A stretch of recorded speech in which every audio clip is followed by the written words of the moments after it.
My name is Sheryl Jenkins, and at 67 years old, I never expected to be called a nobody by my own daughter, especially not after building a tech empire from nothing but determination and grit. We sat across from each other at that expensive restaurant, her words cutting through me like glass. But I had something in my purse that would change everything. Before I tell you what happened next, let me know where you are watching from, and be sure to like and subscribe for more real-life stories that might surprise you. I was born in a small town in Minnesota where ambition was considered almost a character flaw. My parents believed in working hard and keeping your head down. Be grateful for what you have, my father would say. But I always dreamed of more. Not just for myself, but eventually for my daughter too. I started my career as a secretary at Wilson Technologies in 1982. Back then, we typed on actual typewriters, and the idea of having a computer on every desk seemed like science fiction. I was 24, had a basic community college degree, and was just happy to have a steady job with benefits. 2 years into my career, I met James, my late husband. He was an engineer at the same company, brilliant and kind. We married within 6 months of meeting. Amanda came along a year later. Those were the happiest days of my life, watching my baby girl grow, while James and I built our little family in our modest starter home. But life has a way of changing your plans without warning. When Amanda was just 3 years old, James died suddenly of an aneurysm. 1 minute we were planning a trip to Disneyland, the next I was a widow with a toddler and a mortgage I could barely afford on my secretary's salary. I remember sitting at our kitchen table late at night, bills spread out in front of me, wondering how I would manage. That was when I decided I would do whatever it took to give Amanda security and opportunities. I enrolled in night classes at the State University studying computer science while working full-time and raising my daughter. For 4 years I survived on 4 hours of sleep a night. Amanda would often fall asleep on a small cot I set up in the university library while I studied. Those were difficult years, but they taught me persistence. By the time Amanda was 10, I had graduated with honors and secured a junior programming position at Wilson. Technology was changing rapidly, and I made sure to stay ahead of every new development. I was often the only woman in meetings, but I refused to be intimidated. When Amanda turned 12, I took the biggest risk of my life. I quit my job and started my own software company, Nexus Systems, with my savings and a small business loan. The first few years were touch and go. There were nights I cried myself to sleep, worried I had made a terrible mistake. But by the time Amanda was 16, Nexus had developed a revolutionary enterprise software system that attracted attention from major corporations. We went from a team of 5, working out of a rented office, above a laundromat, to a company of over 100 employees in just 18 months. As Nexus grew, so did our lifestyle. We moved from our modest home to a beautiful house in the suburbs. Amanda went from public school to an exclusive private academy. She had the best of everything: designer clothes, summer camps abroad, piano lessons, horseback riding. I wanted her to have all the things I never had growing up. Perhaps that was my first mistake. I noticed subtle changes in Amanda as she entered her late teens. The sweet, grateful girl who once wrote me handmade Mother's Day cards gradually became more entitled and less appreciative. She began to see luxury as her birthright rather than a privilege. When it came time for college, Amanda chose Stanford. I was so proud. My daughter would be first-generation college, educated on my side of the family. What I didn't expect was how quickly she would assimilate into a world of wealth and privilege that would further distance her from our humble roots. By this time, Nexus Systems had gone public, and I had wealth beyond anything I could have imagined. but I kept a low profile.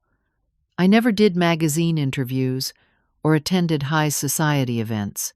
Few people outside the industry knew who I was. I preferred it that way. I never wanted to be famous, just successful. Amanda, however, embraced the lifestyle of the wealthy elite with enthusiasm. During her college years, she rarely called home except to request more money. When she did visit, she spent most of the time on her phone, barely engaging with me. After graduation, Amanda landed a job at Technovate, one of the most prestigious tech firms in the country. What she didn't know was that Technovate was a subsidiary of Nexus that I had acquired 2 years earlier. I deliberately kept this information from her. I wanted her to succeed on her own merits, not because she was the boss's daughter. The last 10 years have seen our relationship deteriorate further. Amanda became increasingly dismissive of me. She would make comments about my quaint lifestyle, unaware that I lived simply by choice, not necessity. She would talk about her coworkers and bosses as if they were royalty, never realizing that I knew most of them personally.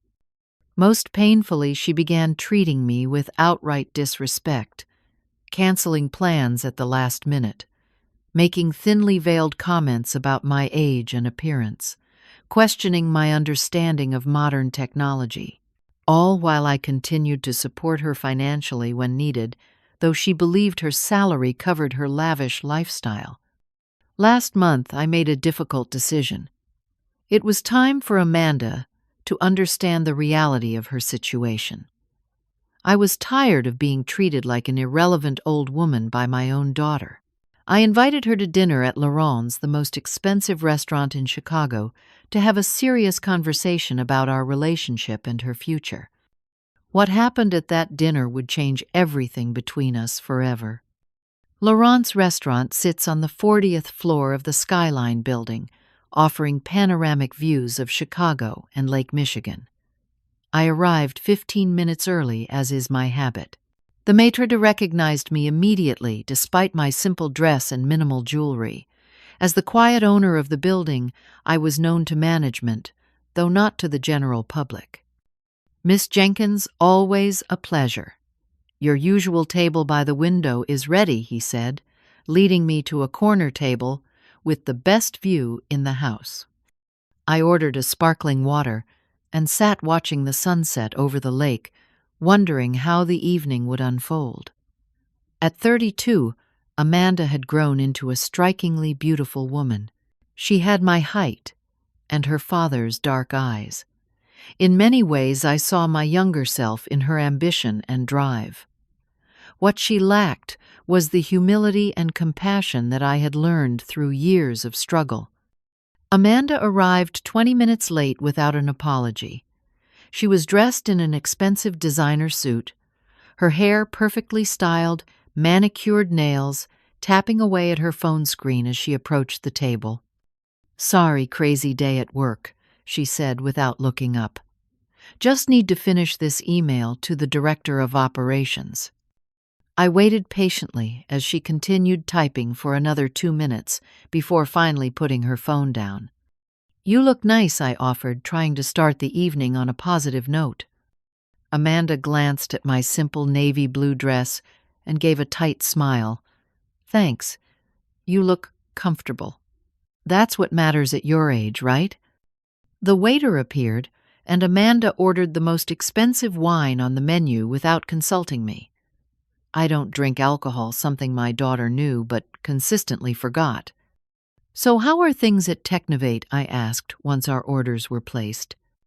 Amanda's face lit up, the first genuine expression I'd seen from her all evening. "Amazing. We just landed the Westfield account. It was mostly my strategy that convinced them to sign with us. My boss says I'm on track for senior manager by year end." "That's wonderful," I said sincerely. Despite everything, I was proud of her professional accomplishments. "Tell me about the strategy you developed." For the next 20 minutes, Amanda enthusiastically detailed her marketing plan.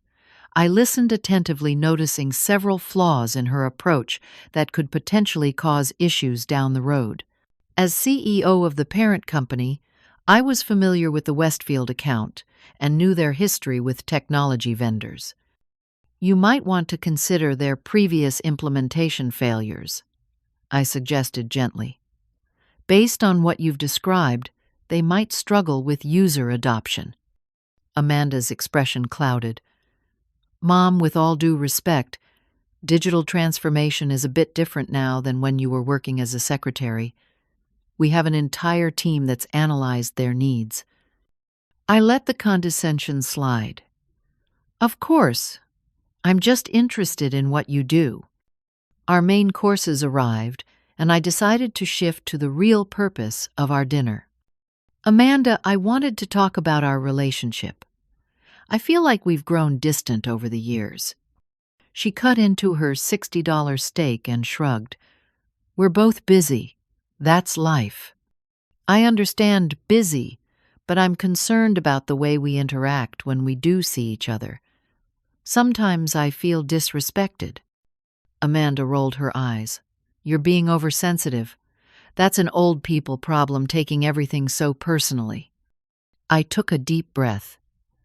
I don't think basic courtesy is a generational issue. I raised you to be respectful to everyone, regardless of their status or position.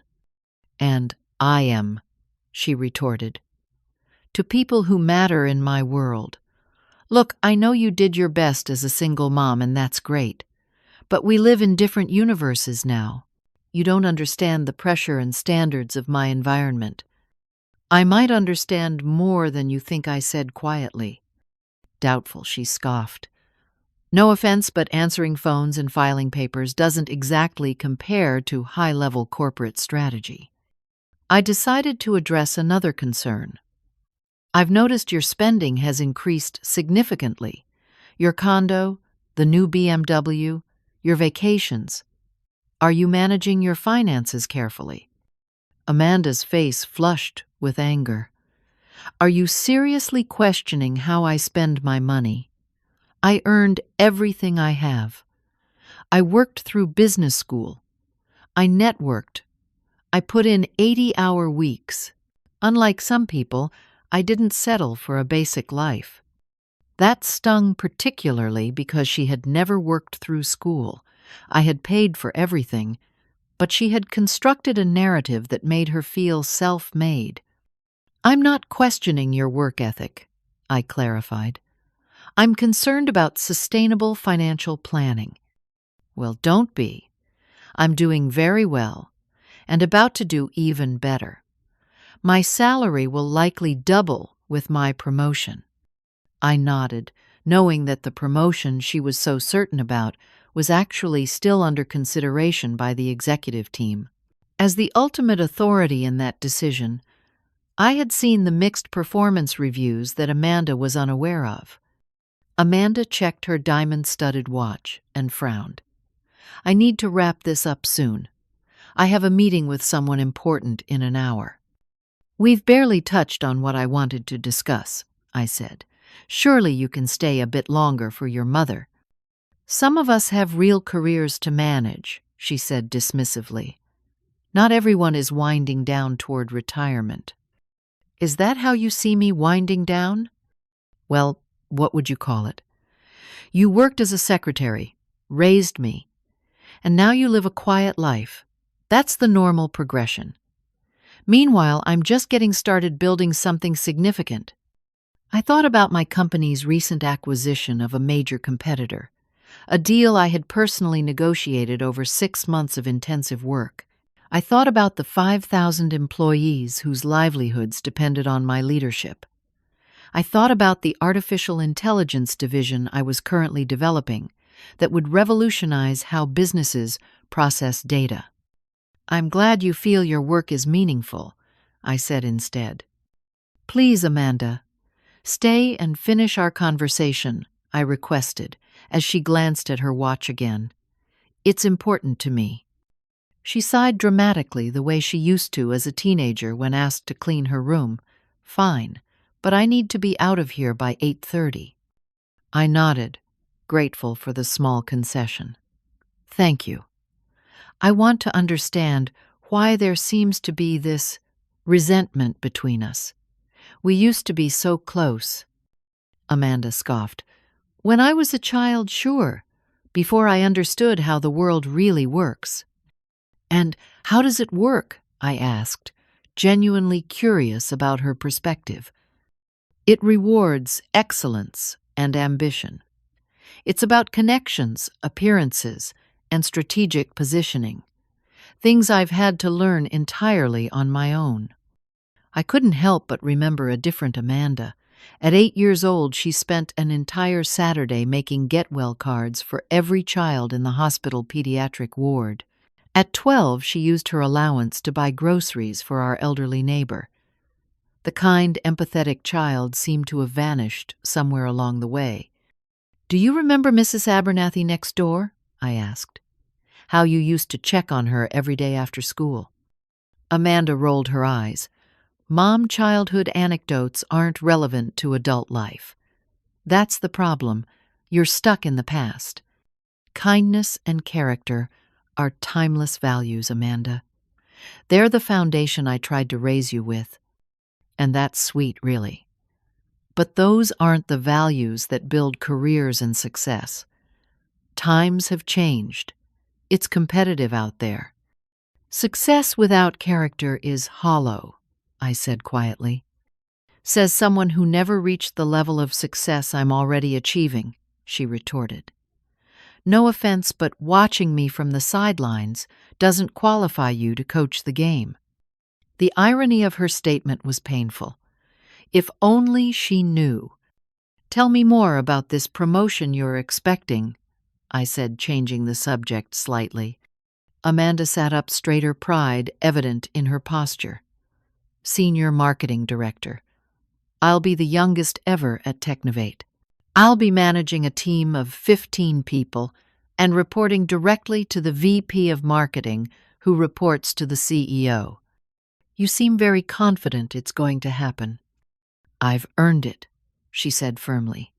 My performance reviews have been stellar. Plus, I've been playing the political game perfectly. I know all the right people. I had lunch with the CEO's assistant last week to ensure my name is mentioned in the right conversations. I knew for a fact that her performance reviews were mixed. Her technical skills were excellent, but multiple colleagues had reported difficulties working with her due to her arrogance and tendency to take credit for team efforts. The corporate world can be unpredictable, I cautioned. Best not to count on promotions until they're official. Amanda's eyes narrowed. What would you know about corporate advancement? You worked as a secretary until I was in high school. Then you had that small business that barely kept us afloat. Another narrative she had created to justify her achievements as self-made. She believed I had run a struggling small business, never knowing it had grown into a multinational corporation. I'm just suggesting that humility and contingency planning are valuable in any career, I replied. Humility doesn't get you corner offices, she snapped. Assertiveness and confidence do. Making yourself indispensable does. Networking with the right people does. And how is your relationship with your colleagues? Do they respect you? They know not to get in my way, she said with an unsettling smile. I've made it clear that I'm on a fast track. I thought of the team satisfaction surveys that had crossed my desk just last week. Amanda's team had the lowest morale scores in the company. But she lived in a bubble of self-delusion, protected by her last name without even knowing it. I had instructed her supervisors to treat her like any other employee, but subtly, they still gave her special treatment aware of who her mother was. Respect from colleagues is earned through collaboration and integrity, not intimidation, I suggested. Amanda put her fork down with a clatter. Seriously, are you actually trying to lecture me about corporate culture? You, who never even made it to management level. I felt my patience wearing thin. You don't know everything about my career, Amanda. I know enough, she said dismissively. And I know that I've already surpassed anything you ever achieved. I'm driving the career you could only dream about. There's more to life than job titles, I said, trying to remain calm. Easy to say when you never had any impressive ones, she retorted. Look, I appreciate that you did your best. You raised me alone after Dad died. That's commendable. But don't try to advise me on a world you were never part of. The dismissal in her tone made something break inside me. 30 years of building a global company, mentoring hundreds of young executives, speaking at industry conferences while keeping a low public profile, all dismissed as nothing by my own daughter. Amanda, you don't need to speak to me this way, I said, my voice hardening slightly. What way, honestly, you can't handle the truth that your daughter is more successful than you ever were? Is that it? Several diners at nearby tables glanced our way. Amanda was speaking loudly now, her face flushed with emotion. You should lower your voice, I suggested. Why embarrassed to be seen with me? The successful one, while you've accomplished nothing noteworthy in your entire life. That's not true, and this conversation is becoming disrespectful, I said firmly. Disrespectful, she nearly shouted. I'm the successful one. You're nobody. The restaurant fell silent. Every head turned toward our table. The maitre d' looked concerned, taking a step in our direction before I subtly waved him off. Her words hung in the air between us. You're nobody. After everything I had sacrificed, everything I had built, everything I had done to give her opportunities, this was how my daughter saw me. The pain was indescribable, but beneath it something else stirred. Resolve. It was time for Amanda to learn the truth. I maintained my composure despite the storm raging inside me. Years of leading board meetings and negotiating high-stakes deals had taught me to never reveal vulnerability even when wounded.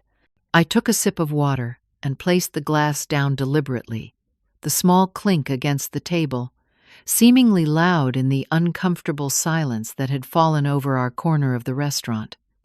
Amanda, perhaps realizing she had crossed a line, lowered her voice but continued her tirade. Look, I don't mean to be harsh, but it's time to face reality. You had a simple career. You did administrative work. There's nothing wrong with that, but let's not pretend it's in the same universe as what I do.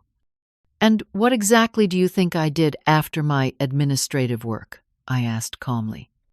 You ran some small computer repair business or something, she said vaguely. You never really talked about it much, which says everything about how significant it was. I reached for my purse, a simple leather handbag that probably cost a fraction of Amanda's designer clutch. Tell me about Technovate's CEO, I said. The abrupt change of subject seemed to confuse Amanda momentarily. What? Why? Humor me. You've met him, haven't you? What's he like? Amanda straightened up, always eager to demonstrate her proximity to power. Her actually, Patricia Winters. And yes, I've met her several times. She's brilliant, intimidating, completely transformed the company over the last decade. She rarely comes to our office, though. Very private person. Works mostly from the parent company headquarters. And what do you know about that parent company? I asked, unzipping my purse. Amanda shrugged. Nexus Systems. Some big conglomerate that acquired us about 8 years ago. What does this have to do with anything? What do you know about who founded Nexus? Amanda frowned. Some tech guy back in the 90s, I think. One of those garage startup stories. Why are we talking about corporate history? 1994, I corrected gently. Not the 90s generally. And it wasn't a garage. It was a small office above a laundromat on Maple Street. Her eyes narrowed. How would you know that? What if I told you Patricia Winters isn't the CEO of Technovate? Amanda laughed. I literally met her at the company holiday party. She gave a speech. Everyone knows she's the CEO. She was. Until last year, when she stepped into a different role within the parent company. Nexus appointed a new CEO for Technovate, but kept it quiet externally. Organizational changes at that level are handled delicately. That's ridiculous. We would have been informed, but I could see uncertainty creeping into Amanda's expression. How would you even know this? What if I also told you that Nexus Systems wasn't founded by some tech guy, but by a woman, a former secretary, who went back to school while raising a child alone? Amanda stared at me, confusion evident in her eyes. What are you talking about? And why do you have that folder? I pulled out a slim leather portfolio from my purse. Do you remember when you were 12 and I quit my job? You were upset because we had to budget carefully for a while. You couldn't go to summer camp that year. Vaguely, she said. You started some small business. Computer repairs? Or consulting or something? Not exactly, I said. I founded a software company. We developed an integrated enterprise resource planning system that revolutionized how businesses managed their operations. Amanda rolled her eyes. Mom, you don't need to embellish your story. It's fine that you had a modest career. Not everyone can be a high achiever. The company was called Nexus Systems, I continued calmly. We went public when you were 17. That's how I could afford to send you to Stanford, not from savings or loans as you've assumed. Amanda froze her fork halfway to her mouth. That's not. You're not. She put the fork down. Nexus Systems is a multi-billion-dollar company. Yes, I agreed. It is. You expect me to believe you founded Nexus? That's absurd. I would know if my mother was. A tech mogul, I supplied. Not if she deliberately kept it from you. Not if she wanted you to develop your own identity free from the shadow of her success. Amanda shook her head firmly. No, this is some weird joke. Or you're confused. Maybe you worked there in some capacity, but you didn't found it. Ask me anything about Nexus's early history, Amanda. The original coding architecture. The first clients. The initial investor meeting that nearly went wrong until I rewrote the entire presentation the night before. Anyone could have researched those details, she said, but her voice had lost its certainty. True. So perhaps you need more concrete evidence. I slid the folder toward her but kept my hand on it. Before you look at this, let me ask you one more thing. Do you remember when you interviewed at Technovate? How surprised you were to get an offer so quickly. I earned that position, she said defensively. My qualifications were exceptional. They were good, I acknowledged. But did you never wonder why you weren't interviewed by the same panel as the other candidates? Why your final interview was with someone from HR rather than the marketing director you'd be working under? They said he was called away on business, Amanda stammered. He was instructed not to interview you, because I had already advised the hiring committee that you were to be evaluated on your qualifications alone, not influenced by your connection to me. I removed myself from the process entirely to ensure you got no special treatment. Amanda's face had drained of color. This isn't possible. You're making this up. Your annual reviews come across my desk, Amanda. Every promotion you've received, every project you've been assigned, I've been briefed on all of it, but I've never interfered. I wanted you to succeed or fail on your own merits. Stop it, she whispered. This isn't funny. "It's not meant to be funny," I said solemnly. "It's the truth I've kept from you for 20 years." My hand still resting on the folder, I looked directly into my daughter's eyes. "You just called me a nobody. You've spent years dismissing me, talking down to me, treating me like I couldn't possibly understand your world. All while I've been watching you navigate the company I built, the company I still run, as CEO and majority shareholder." Amanda's hand trembled as she reached for her water glass. "Prove it," she whispered. I slid the contract across the table, removing my hand as the leather portfolio came to rest in front of Amanda. The embossed Nexus Systems logo on its cover gleamed under the restaurant's soft lighting. "Open it," I said gently. With visibly shaking hands, Amanda flipped open the cover. Inside was a collection of documents I had carefully selected. On top was an employment contract for the current CEO of Technovate, with my signature at the bottom as CEO of Nexus Systems. This could be. Amanda began, but her protests sounded hollow even to her own ears. She turned to the next document, a recent press release draft announcing the upcoming quarterly earnings for Nexus, listing me as founder and CEO. Then came a photograph of me with the board of directors taken just last month. I was seated at the center of the conference table, clearly in the position of authority. "That's impossible," Amanda whispered. "I would have known." "Would you?" I asked softly. "When was the last time you asked me about my work? About my life? You decided years ago who I was, and never bothered to question that assumption." Amanda flipped through more evidence, her face growing paler with each page. An industry award presented to me last year. My company ID badge with CEO designation. A Wall Street Journal article about women in tech featuring a profile of me, though without a photograph, as I'd requested. But you never. You live in that ordinary house. You drive a 3-year-old car. You wear. She gestured at my simple attire.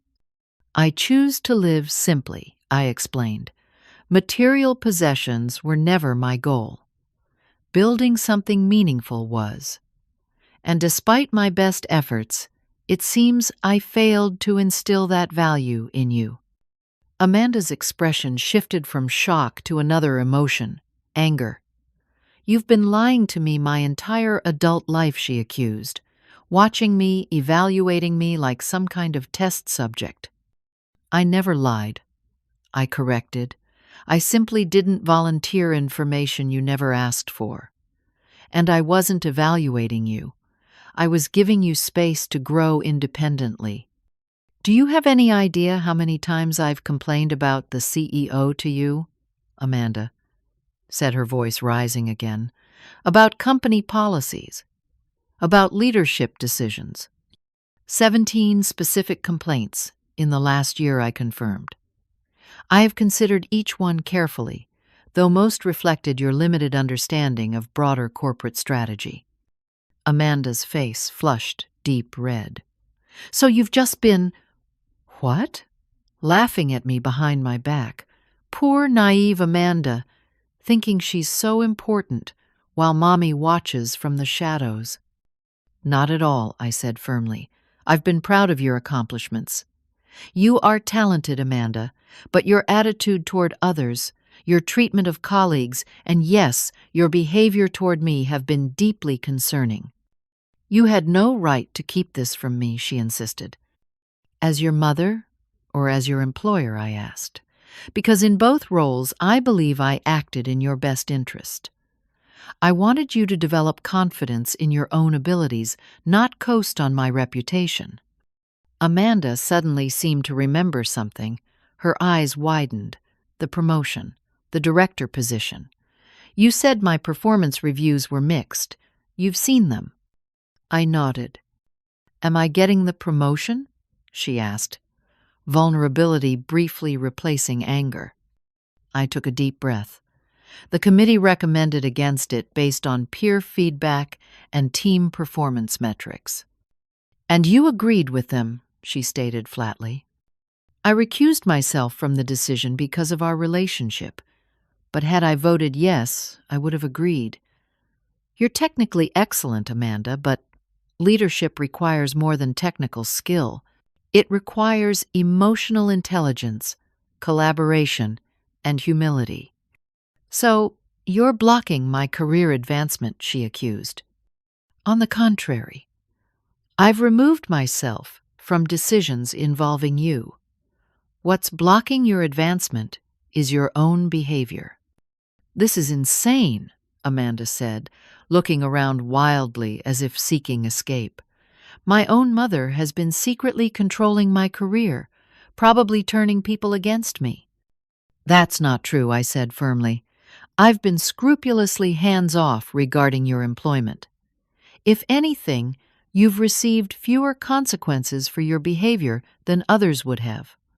"What behavior?" she demanded. "The marketing assistant you reduced to tears last month. The project you took credit for when 3 others did most of the work. The condescending emails, the undermining of colleagues in meetings, the refusal to mentor junior staff. All documented in your file." Amanda stared at me speechless for perhaps the first time in her adult life. "The unfortunate reality," I continued, "is that your current position at Technovate is now in jeopardy, not because of our relationship, but because of persistent behavioral issues that would have resulted in consequences for any employee." "You're firing me," she whispered incredulously. "I'm informing you of the reality you've created," I corrected. "As of tomorrow, you will be placed on a performance improvement plan. You'll be given specific measurable goals for behavioral change. Your future at the company depends on your response to this opportunity." Tears welled in Amanda's eyes, but whether from anger, shame, or shock, I couldn't tell. "20 minutes ago you called me a nobody," I said, my voice softening slightly. "Now you understand that I am not only your mother, who loves you despite your treatment of me, but also the founder and CEO of the company where you've built your identity and career. The question is, what will you do with this knowledge?" Amanda suddenly stood grabbing her purse. "I need to get out of here." "Amanda, please, sit down. We need to finish this conversation." I can't process this right now." Tears were now streaming down her face. Other diners were staring again. I signaled for the check and placed several $100 bills on the table, enough to cover our meal and a generous tip. "Then let's go somewhere private to continue," I suggested. "My car is outside." "Your car," she said with a bitter laugh. "Your ordinary, sensible sedan that's all part of your elaborate deception." "Actually," I said as I rose from the table, "my driver is waiting. We can talk on the way to my home. My actual home, not the modest house I kept for appearances when you visit." Amanda looked at me as if I were a stranger, which in many ways I suppose I was to her. "Who are you?" she whispered. "I'm the same person I've always been," I replied. "Your mother. It's time you finally got to know me." The sleek black car waited at the curb, a discreet Nexus logo on the door visible only if you knew to look for it. My driver Thomas, who had been with me for 15 years, opened the door as we approached. "Good evening, Miss Jenkins," he said with a respectful nod. "Thank you, Thomas. This is my daughter, Amanda." "A pleasure to finally meet you, Miss Amanda," he replied. "I've heard so much about you over the years." Amanda said nothing, sliding into the luxurious interior of the vehicle in stunned silence. I followed, sitting across from her rather than beside her, giving her the space I sensed she needed. "Where to, Miss Jenkins?" Thomas asked through the intercom. "The penthouse, please."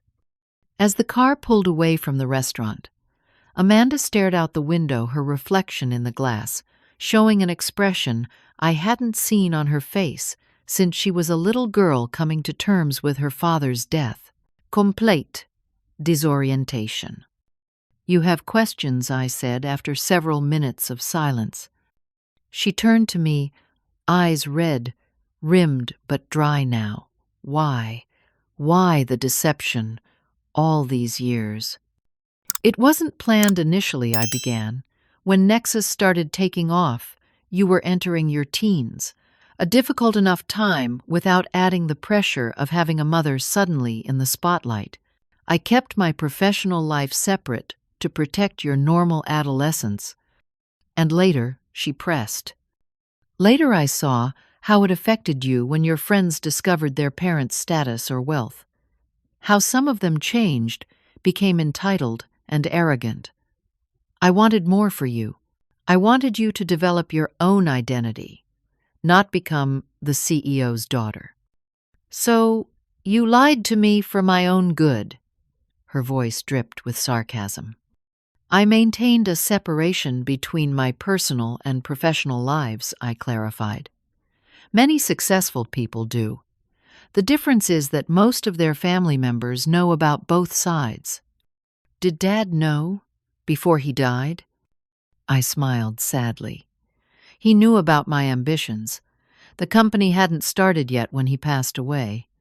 But he always believed in me, said I had a mind for systems and structures that was wasted in an administrative role. He would have been proud." The car turned onto Lakeshore Drive, the skyline of Chicago glittering against the night sky. "Who else knows?" Amanda asked. "About me being your daughter?" "Only a handful of executives at the highest level. Patricia Winters, of course. The board of directors. Your direct supervisors have known only that you were to be treated exactly like any other employee without specifics as to why. So every achievement I thought was my own." Her voice trailed off. "Was your own?" I finished firmly. "I made absolutely certain of that. If anything, the bar was set higher for you than others. Any hint of favoritism would have defeated the purpose." "And what was that purpose exactly?"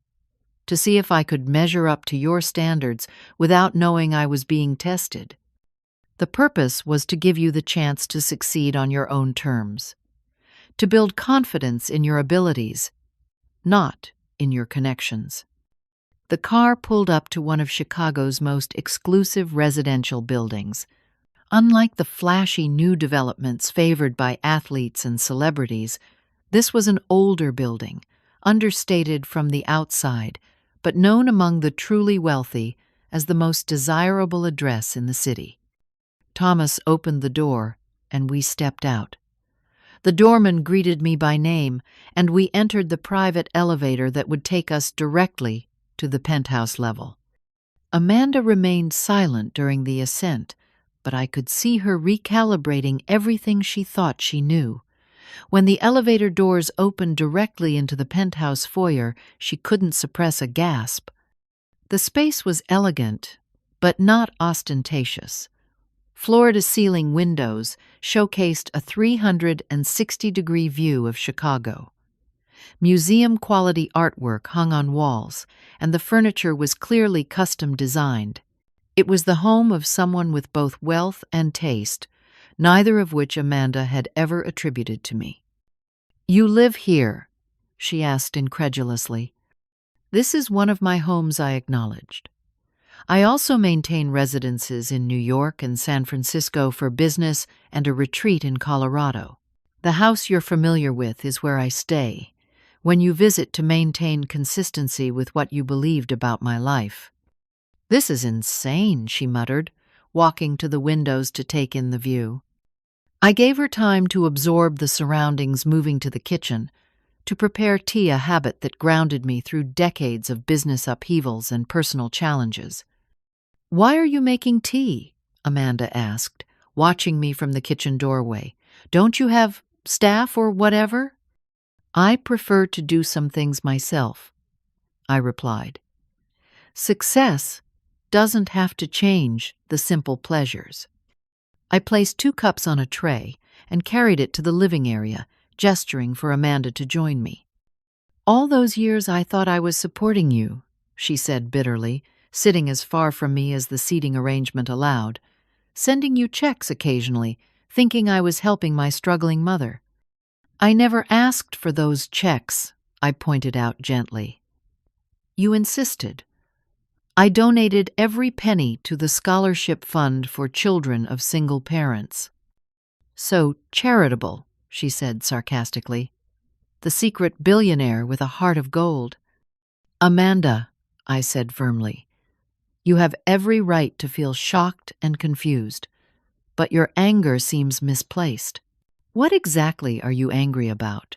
That your mother is successful? That I chose not to flaunt wealth or status? That I wanted you to stand on your own abilities? I'm angry that my entire adult life has been based on a lie." "What lie exactly?" "That you had to work hard to succeed, that actions have consequences, that treating people with respect matters. Those are all truths, Amanda, whether your mother is a secretary or a CEO. You watched me struggle and said nothing," she accused.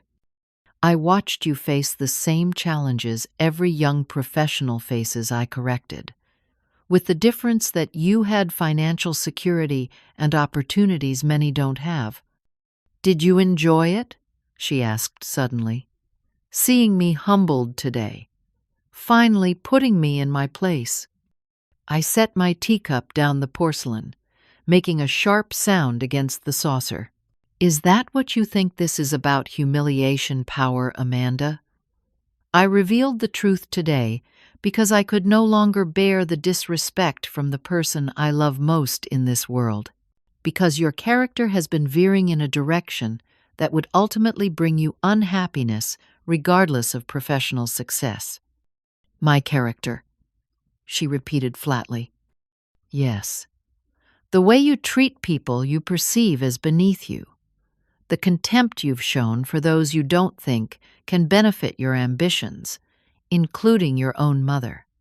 Because I thought you were ordinary." "And ordinary people deserve contempt?" I asked quietly. Amanda had no answer for that. "The qualities that have made me successful," I continued, "are not the ones you seem to value. Yes, I'm intelligent and hardworking, but I'm also collaborative. I listen more than I speak. I treat everyone with dignity, from board members to custodial staff. I mentor others generously. I share credit widely. These are not weaknesses, Amanda. They're the foundation of sustainable leadership." She stared into her untouched tea. "So what happens now?" "Professionally, exactly what I told you at the restaurant. You'll be placed on a performance improvement plan, focusing on behavioral expectations. You'll be evaluated fairly like any other employee.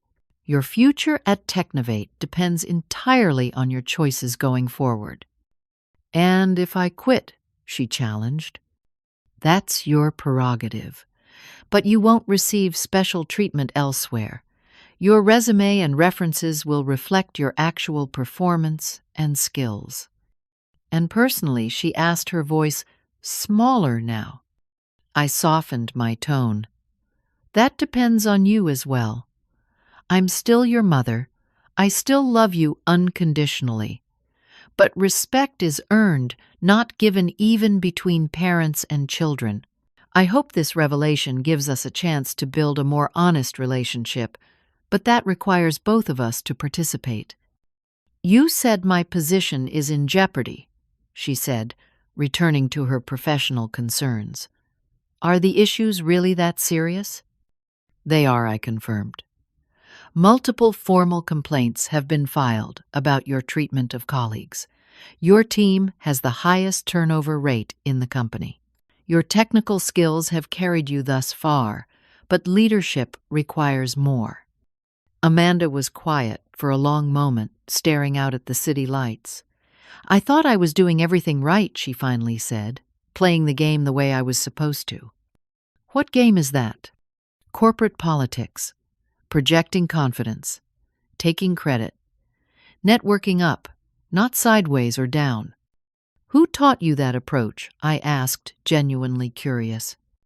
Business school, mentors, books. Everyone knows that's how you succeed. And yet, the most successful person in your orbit succeeded with the opposite approach, I observed. Perhaps that tells you something. For the first time that evening, Amanda looked truly thoughtful, rather than defensive. I never knew, she said quietly. All this time I was dismissing the one person who actually understood everything I was trying to achieve. Life is full of ironies, I acknowledged with a small smile. I don't know what to do with this, she admitted. Everything I believed about you, about myself, about my career, it's all turned upside down in one evening. Sometimes we need our foundations shaken to build something stronger, I suggested. This can be an opportunity, Amanda. A painful one, certainly, but valuable nonetheless. You said my promotion was declined, she said, returning to practical matters. The recommendation was to decline it, I clarified. The final decision hasn't been made. And you'll make it, she asked. No. As I said, I've recused myself, but I have the authority to delay the decision pending your performance on the improvement plan, which I intend to do. Why would you do that, after everything I said tonight? After how I've treated you? Because I'm your mother, before I'm your boss. Because I believe in second chances. Because I've seen flashes of the compassionate, brilliant person I know you can be. A tear slipped down Amanda's cheek. I don't deserve your help. It's not help, I corrected gently. It's an opportunity you'll need to earn through genuine change. And it may be the most challenging work you've ever done. 6 months passed before Amanda and I had dinner at Laurent's again.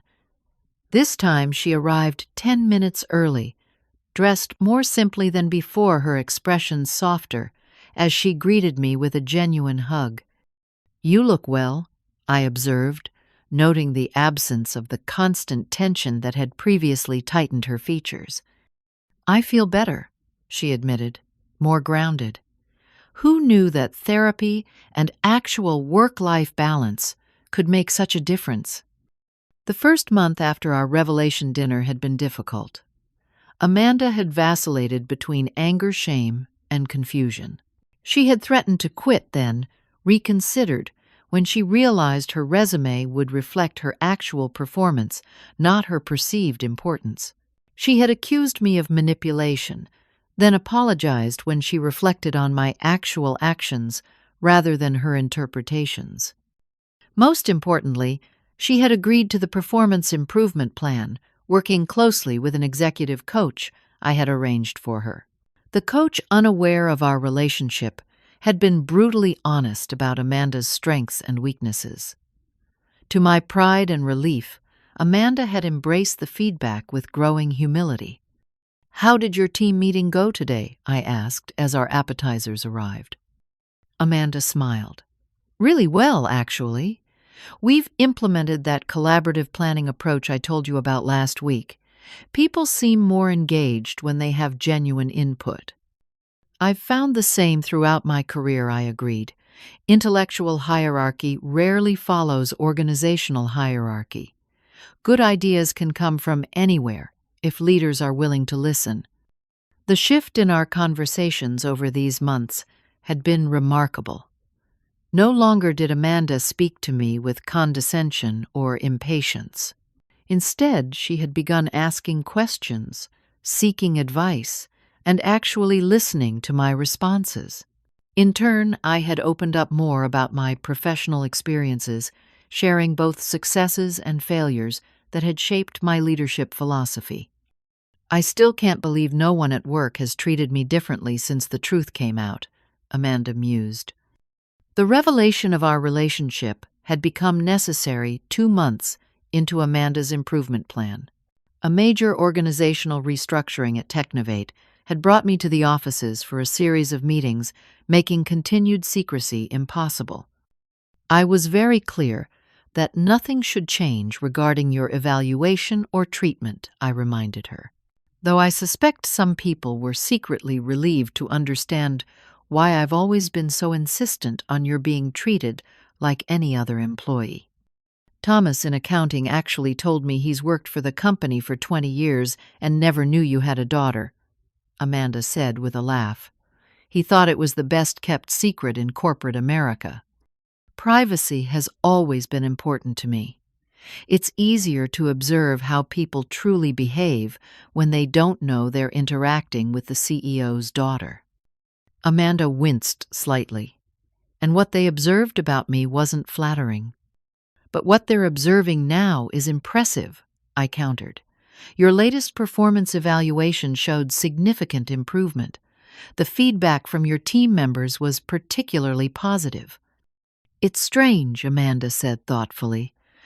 I was so focused on climbing the ladder that I never noticed how lonely it was trying to do everything myself, keeping everyone at arm's length. The team actually accomplishes more when I stop trying to control everything and start trusting their expertise. Leadership is paradoxical that way, I agreed.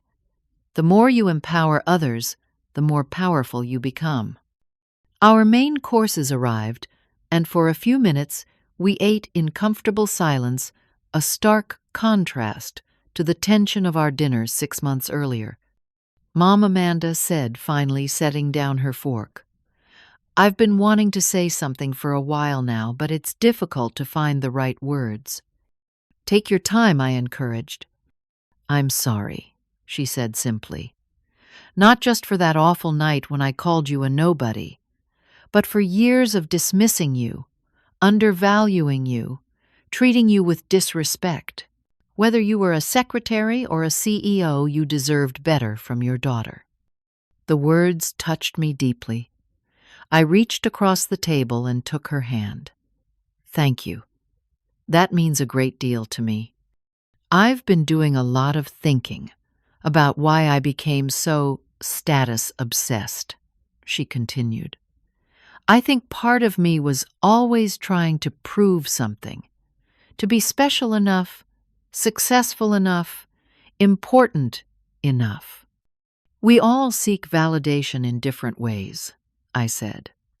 But I was seeking it from strangers, from titles, from possessions, while ignoring the person who always believed in me most, Amanda said. Even when I treated you terribly, you never gave up on me. That's what unconditional love means, I told her. It doesn't mean approving of every behavior. It means never giving up on the person's capacity to grow and change. Amanda smiled, though her eyes glistened with unshed tears. The irony is that now that I'm less obsessed with the promotion, I'm probably more qualified for it. 6 months ago, I would have been a terrible director. And now? Now I understand that leadership isn't about being the most important person in the room. It's about bringing out the best in everyone else. I nodded, unable to hide my pride. That's exactly right. So, Amanda said, her expression turning slightly anxious. The director position. Has a decision been made? I had deliberately kept my distance from this decision, maintaining the boundary between our personal relationship and professional matters. But I had been informed of the outcome yesterday. The committee voted unanimously to offer you the position, I told her, based solely on your performance over the past 6 months. My only input was to verify that the decision was made on merit alone. Amanda's face lit up, but in a quieter way than I might have expected 6 months ago. Thank you for telling me. But honestly, even if they had decided differently, I think I would be okay. I've learned there's more to life than job titles. You sound like your mother, I teased. She laughed. I'm starting to think that might not be such a bad thing. As we finished our meal, Amanda brought up a new subject. I've been thinking about the Jenkins Foundation, she said, referring to the charitable organization I had established 10 years earlier to provide educational opportunities for underprivileged students. What about it? I asked. I'd like to get involved, not just with donations, but with actual time and effort, maybe mentoring some of the scholars, if you think that would be appropriate." Her request touched me deeply. The foundation was deeply personal to me, a way of creating opportunities for young people facing the same obstacles I had overcome. "I think that would be wonderful," I said sincerely. "They could benefit greatly from your experience." "And I from theirs," Amanda acknowledged. "I've lived in such a bubble of privilege. It's time I gained some perspective." As the waiter cleared our dessert plates, Amanda checked her watch, but unlike our previous dinner, it wasn't with impatience to leave. "We should head out soon," she said. "The reservation is for 9. "Reservation?" I questioned. "I took the liberty of making after-dinner plans," she explained. "There's a jazz quartet playing at the Blue Note. I remember you once mentioning you loved jazz when you were younger, but never had time to go to shows." I was touched by her thoughtfulness. "That sounds lovely." As we prepared to leave, Amanda asked, "Have you given any more thought to retirement? You mentioned it might be on your horizon." "I've begun transition planning," I confirmed. "After 30 years, I'm ready to focus more on the foundation and perhaps write the book I've been contemplating about women in technology." "Any thoughts on succession planning?" she asked casually. I smiled at her transparency. "Many thoughts. The board is considering several strong candidates, including anyone I know," she pressed. "Including some you know well and some you don't," I said diplomatically. "But Amanda, if you're asking what I think you're asking, executive succession isn't a sprint, it's a marathon. No one goes from director to CEO in a single bound, not even the founder's daughter." Rather than seeming disappointed, she nodded thoughtfully. "That's fair. And honestly, I have so much to learn before I could even consider something like that. But maybe someday." "Someday," I agreed. "With continued growth and experience, anything is possible." As we stood to leave, Amanda took my hand. "Thank you, Mom. Not just for dinner, but for everything. For believing in me even when I didn't believe in you. For giving me the chance to become someone I can actually be proud of." "You've always been someone I'm proud of," I told her. "Even during our difficult times. You just needed to find your way back to the person you were meant to be." 6 months ago, my daughter had called me a nobody. Today we walked out together, not as CEO and employee, not as mentor and protege, but simply as mother and daughter, both successful in ways that transcended job titles and bank accounts. Have you ever had to confront someone you love about their behavior? How did you handle it? Share your experiences in the comments.